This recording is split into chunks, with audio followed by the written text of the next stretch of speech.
Beautiful blessings, everyone. I'd like to start off with a little something humorous. Last night I was doing a healing intention, and I was working with Archangel Haniel, who has been with me many, many years. I've been very grateful to be able to call on that energy of Haniel. And so with this, I was using this large, very large, 2 hands large Celestine heart, because the Celestine is something that I work with the angels. It really holds the energy beautiful. But afterwards, I fell asleep on the heart. I actually physically fell asleep on the Celestine crystal. And so I would say my encouragement is, if you do have Celestine and you are doing angel work or working with the higher beings, it really does hold the resonance. And I would encourage you to put it under your pillow, next to your bed. Definitely do not sleep on it. So the energy has been quite humorous actually through the day. The angels, their energy is lighthearted sometimes. It's not always serious. And I thoroughly know without a doubt that they have a sense of humor. And I know maybe that's not something everybody's comfortable with, but I can assure you that they are humorous. Maybe you're watching this and you agree.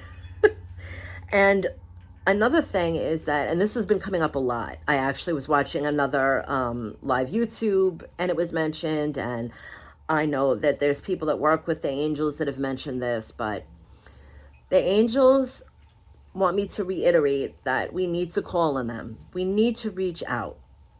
There are many, many angels that are like a plethora of light with many different spectrums and octaves that have specialties that they can help us with.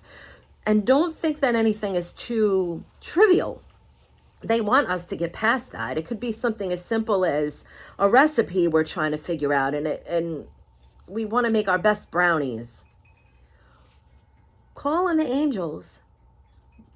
They infuse love, light, and joy in things. And that's something that we're learning here, is sometimes even the most mundane tasks, we can just call on an angel when we're out in the garden raking and ask they fill our heart with joy, bring us the childlike spirit in something, and they'll show us.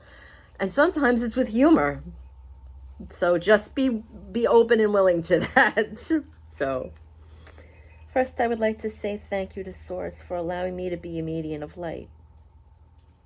And I ask the angels to please step forward to help bring a message for the highest good. I am grateful. Thank you. The first shuffle is for Source. The second embodies the energy of spirit. And the third aligns and embodies the energy of soul, the expression of all of this. Then, as usual, I just kind of move the cards around a little bit. I don't do constant shuffling. They have a specific way they want me to embody this or move the energy. They have this certain intention. I just listen and whatever they kind of nudge. And then they'll nudge when they want me to take which card, and they're saying, take this one. Courage and bravery. And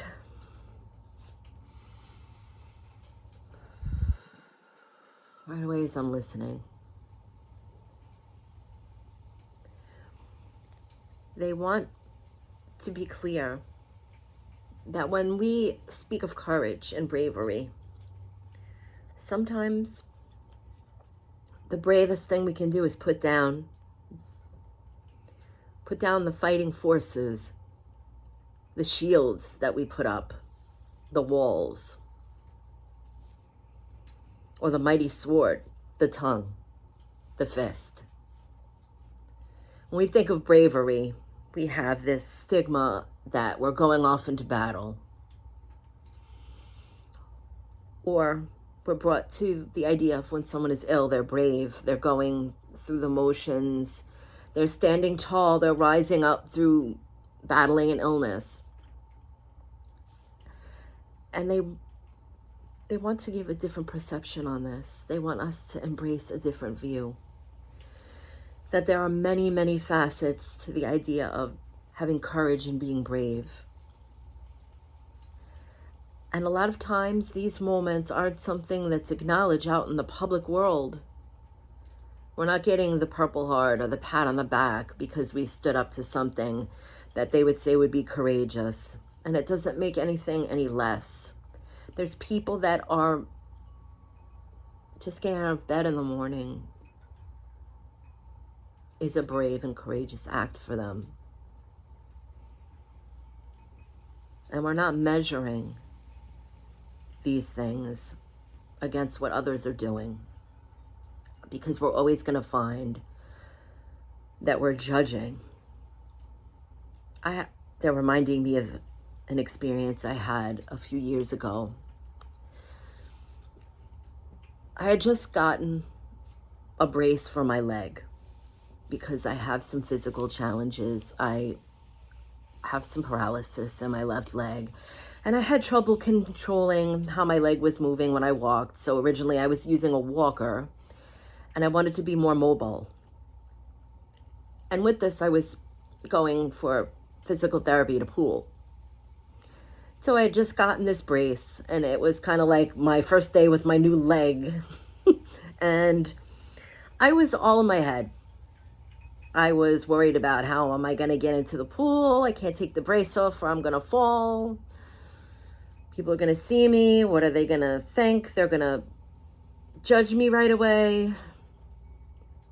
I'm going to get tagged as handicapped. All these ego things. And so as I was going through the motions, trying to sort out how to get in the pool, I also almost threw in the towel and said, I'm not doing this. And as I sat down on the side of the pool, figuring this out, along came this man that just had everybody in awe.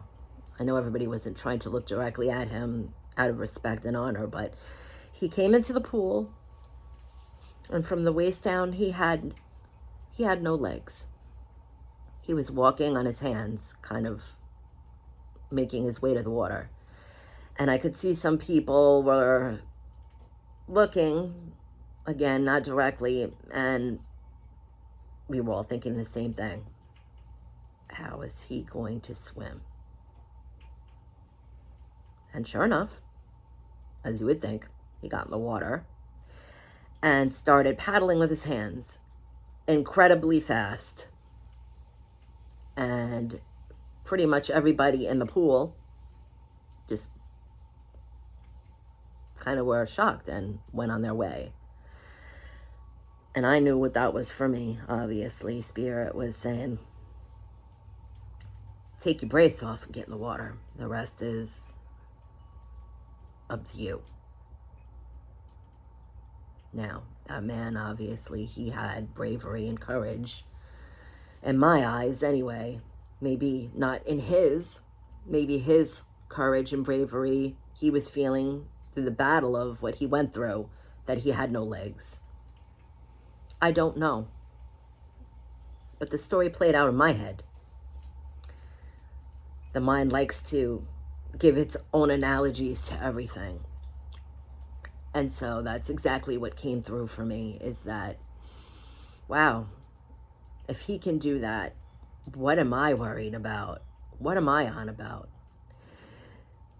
In hindsight, looking back, what the angels are saying is something else I should have learned. Yes, it inspired me to get in the pool. Yes, it inspired me. It raised the bar. Of course. Everybody there raised the bar.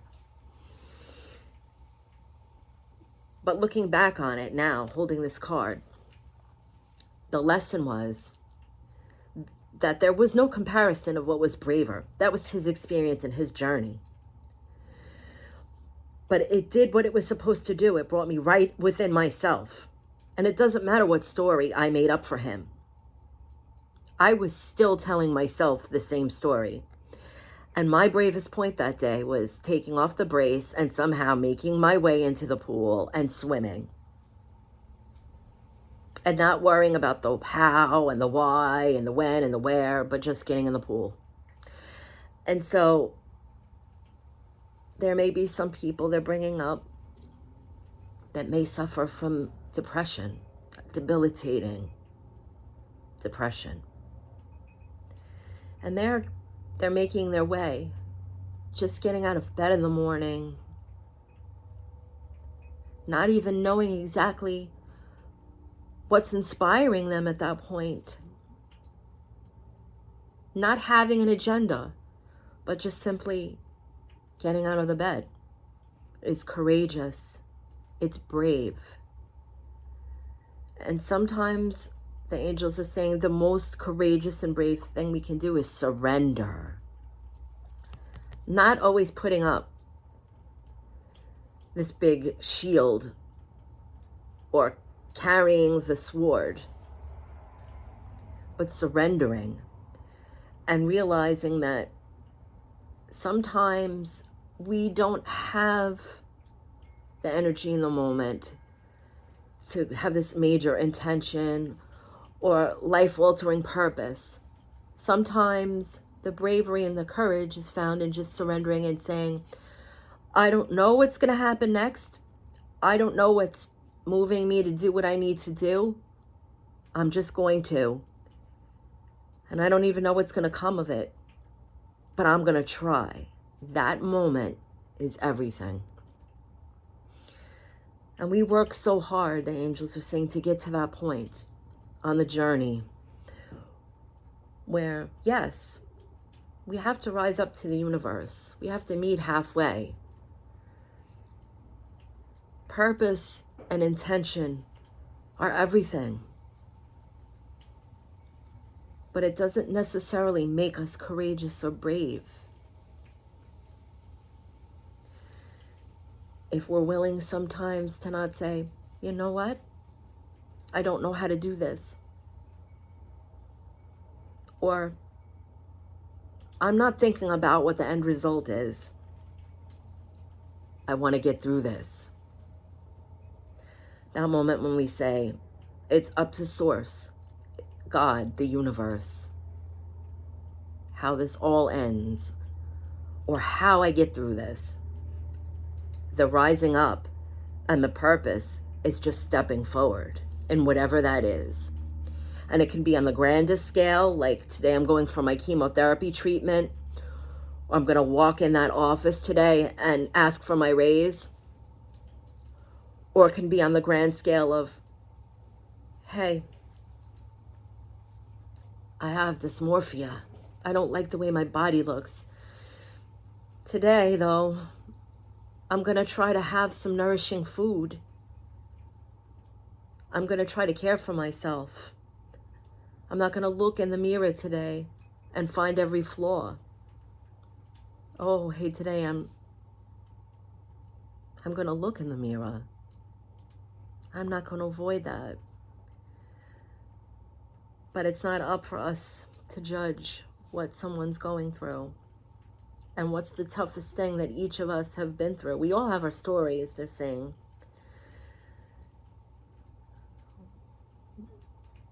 But when we think of the words courageous and brave, we're always drawn right away to compare. What is it brave like? What are we being courageous of or through? And the only one that we should ever consider when we're asking ourselves these things is us. It's beautiful to be inspired by someone who is learning to walk again after a terrible accident. Or it's beautiful to be inspired by someone who just started their own business and now they own 3 houses in Hawaii. There's nothing wrong with that. When people raise the bar, that's a healthy encouragement. But where we get toxic is when we start to compare. Or if we haven't thought we've gotten as far as we need to be because the person that started the business. Well, they're 22 and they already have the 3 houses, and we're 39 and we don't. Not yet. That's where it becomes destructive. And we're missing the whole purpose of the glorious courage and bravery. The courage and the bravery is, it's simple. It's whatever we feel good about, that we feel we've done that very day, that very moment, in the present. Because in hindsight, if we all look back on our lives, no matter what age we are, there'll always be a defining moment that we can find, even at our worst, even at our saddest point, where we could say, oh, wow, I made it through that. Here I am. If you're breathing, you made it through something. And it doesn't necessarily mean you have to finish something to be brave and courageous or accomplished. Just starting sometimes is everything. And there's something very brave and courageous about surrendering an outcome for the greatest good and enjoying the whole process, enjoying the experiences, because maybe we set out, we wanted to have those 3 houses in Hawaii and the career and own our own business. And as we're going through it, we might change our mind. We might realize, yes, we want to bake, but we would like somebody else to run the business. We just want to make the cake. And we don't want the 3 houses in Hawaii. Maybe we decided we want the cabin in Vermont then. But we would not have known if we didn't start out. And we can surrender to that without feeling like it didn't go the way we planned. We just say, wow, I learned something new about myself through the experience. And at the end of the day, that's all any of this is. It's experience. And so, yes, the angels say purpose. Of course, purpose. Of course, stepping forward with intention. But be brave and courageous in the very moment that we make a simple decision that we'll do the best we can with what we know and where we're at. And don't worry what others think or feel. We know this. That saying, it's not my business what anybody thinks of me. It's not.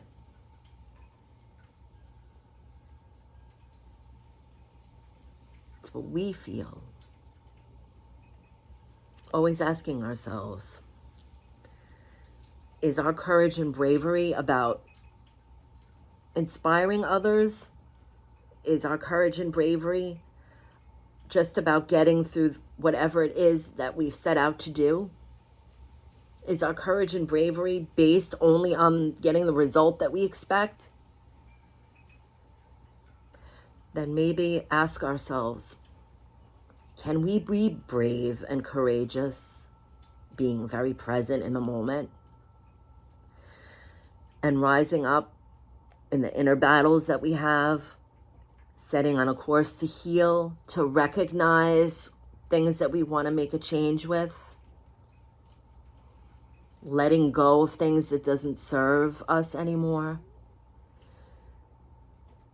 Is it brave and courageous sometimes to start within, with us? We don't have to take on the world. We don't have to pray for world peace right away. So the angels are pulling back their energy, and they're saying that we need to redefine what we feel is brave and courageous. Because just being here, this is a very, very strong message that's coming through right now. They're saying just being here is the most brave and courageous thing any of us could do right now. Because we chose this. We knew what we would be up against. So everything else is about our healing, our expansion, our understanding, and love, love, love, love. So just know the fact that you're here and you didn't give up yet is the bravest and courageous thing one could possibly do. And if we act on a space of love from there, we're doing well. All my love and many blessings. Thank you for allowing me to share this with you today.